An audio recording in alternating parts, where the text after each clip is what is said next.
It's going to be an unbelievable night of basketball, and it's a Tuesday. Right. We want Ayo to play. We need Ayo to play. It's not cleared yet whether he's going to be able to play. I think he was just kind of waiting to go through concussion protocol is what I'm hearing at this point.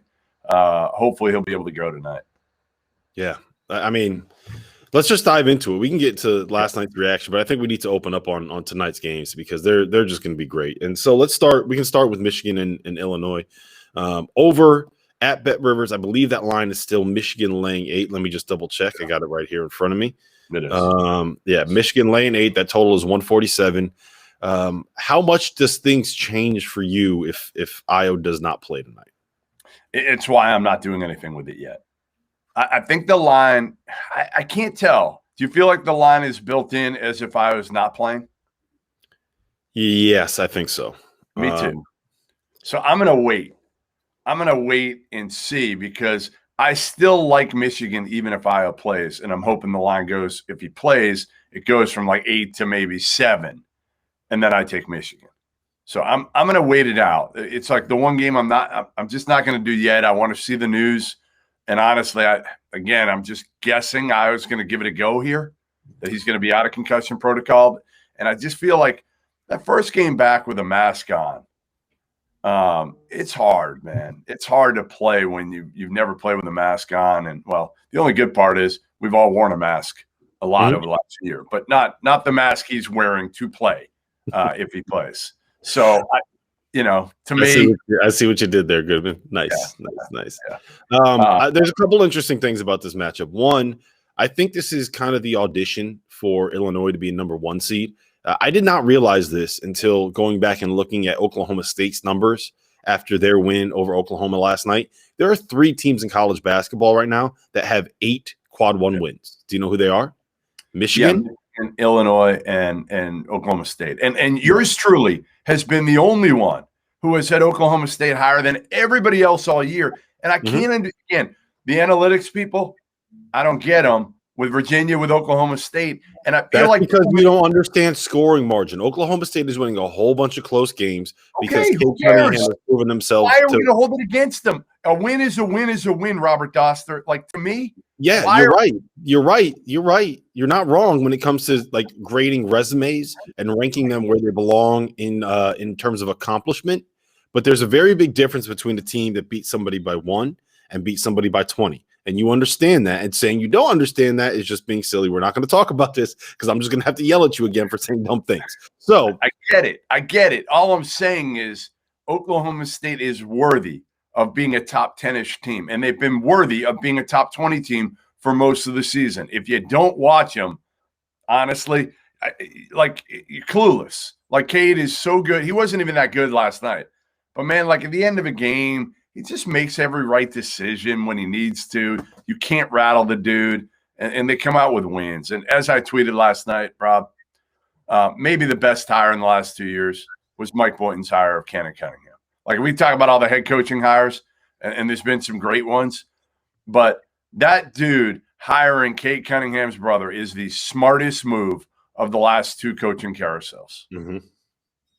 Period. Because it's going to get him – listen – Mike Boynton, if he doesn't hire him, think about this. If he doesn't hire Cannon Cunningham, he's fired after this year. Can we agree? He's gone. He's gone. Probably. And he's an assistant. Instead, he's going to get like a 5-year extension for like $2.5 million a year. That's not smart. Well, here's the thing. I think it's very smart. I don't know how much that was just Mike Boynton being ahead of the curve and how much that was the Cunninghams knowing they wanted Cannon to get a shot at a position. And like jumping the line is probably the wrong word, but trying to be able to get a shot at one of these high major assistant gigs and using Cade as an example of that, and Mike just having the best relationship with that family to be able to land. You know what I'm saying? Like, I'm sure that he was not the only person that would have been willing to give Cannon Cunningham a job. I think it says more about his ability to connect with people, about his relationship with that family, That's his relationship with his players, than it does just like strictly being like, hey, I'm going to go hire this guy to get this kid. Does that make sense? Like, Cade could have gone anywhere he wanted, and Cannon could have gotten a job anywhere he wanted. And they chose Oklahoma State for a reason. And they stayed at Oklahoma State despite the fact that they had a postseason ban for a reason. So, like, I get what you're right. You're not wrong. You're right. But I just want to make sure that people understand. And when we say this, it's not just Mike Boynton out there hiring somebody to get a job, because I want to make sure that people understand this is about a guy being a great coach and building relationships, as opposed to just someone out there hiring people because he knows it might be able to get him players. Is that, you know what I'm saying? I just want to make that point. I get it. It's both. It's both. Yes. I mean, no doubt it's both. He's got the relationships, but he also is smart enough to say, you know what, I'm going to take a shot on this dude. And basically, if I don't get his brother, I'm gone. I'm gone. Like, I'm not going to make it.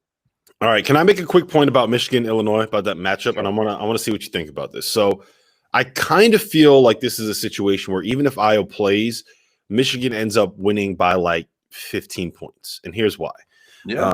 It's the same kind of matchup as we saw against Iowa, in the sense that Hunter Dickinson should be able to handle Kofi Coburn one-on-one the same way that he handled Luka Garza one-on-one. Like, Dickinson is just a brick wall in the paint. He's 7'1", he's 250 pounds, he's strong as hell. He doesn't look like strong as hell, but he's never seen it. Like, Luka's strong, Kofi's like next level strong. No, yeah, you're right. But if there's anybody in the Big Ten that is capable of handling Kofi Coburn one-on-one in the post, it's Hunter Dickinson, right? And if that happens, look at the rest of Illinois' lineup, right? When they have their best five on the floor, it's probably Trent Frazier, Andre Curbelo, Adam Miller, and Ayo Dosunmu. And we've talked about this before, Jeff. That is a very, very small lineup. Kofi's huge. The rest of their lineup is small. It's basically Ayo at the 4, and he's 6'4" and a point guard. So, and the rest of Michigan they have length. Yes, they have length. Michigan can roll everywhere other than Mike Smith, right? And everywhere other than Mike Smith, they have length. And they can match up with those guys on Illinois very well with Isaiah Livers, Franz Wagner, and Shawnee Brown out there, right? They can do that. Yep. So I just think that the size that Michigan has on their perimeter will overwhelm Illinois in this matchup. And to me, that's where the difference is going to end up being made, whether or not Kofi Coburn Ayo Dosunmu plays. So if Ayo's there, you're telling me I shouldn't wait. I should just put in my bet now. I shouldn't wait, thinking it may come down a point. What do you like? Honestly, I'm going to wait. I'm going to wait because I'm going to hope that Ayo plays, right, and have it come down a little bit. Just, it's better to get a better line, because I don't think it's going to go up all that much when news comes out that Ayo doesn't play. Right. Is my guess. Half a point, maybe a point. Could go, but it's still worth it, because if Ayo doesn't play, then I don't know where the offense is going to come from Illinois, and I'd feel very comfortable taking Michigan up to like 10.